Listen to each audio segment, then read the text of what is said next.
तो आपको बता दें, गाजा पट्टी के उत्तरी इलाके में तकरीबन इजरायली सेना ने पूरी तरह से कब्जा कर लिया है। अब एक एक घर में घुसकर तलाशी चल रही है। इजरायली सेना के गाजा शहर में पहुंचने से पहले बड़ी संख्या में फिलिस्तीनी दक्षिणी गाजा की ओर जा चुके हैं।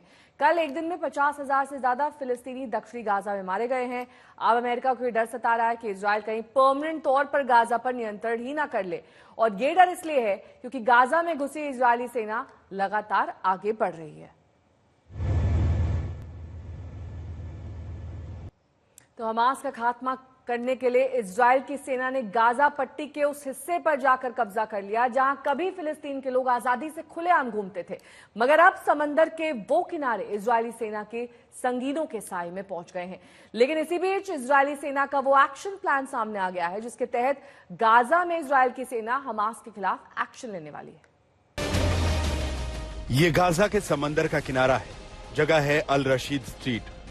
आमतौर पर यहाँ काफी चहल पहल रहती थी, मगर अब ये समंदर का साहिल संगीनों के साए में है और इजरायल की सेना ने यहाँ समंदर की लहरों पर पहरा बिठा दिया है। ये जो हथियार हैं गाजा के उन ठिकानों से सामने आए हैं जहाँ किसी जमाने में हमास के खूंखार कमांडरों का कब्जा हुआ करता था।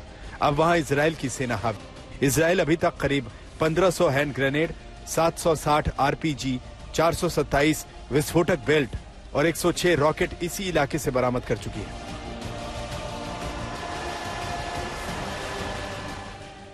लेकिन सबसे खास बात तो यह है कि इजरायल ने हमास के रॉकेट मैन को मार गिराया है।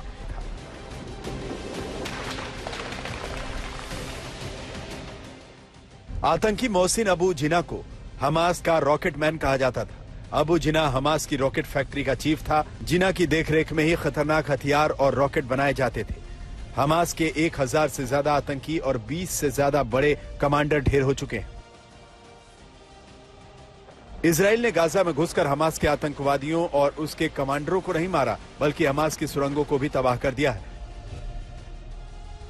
ऐसे में सवाल तो उठता ही है कि क्या हमास की टूटती कमर की वजह से ही सीज फायर की मांग जोर पकड़ने लगी है।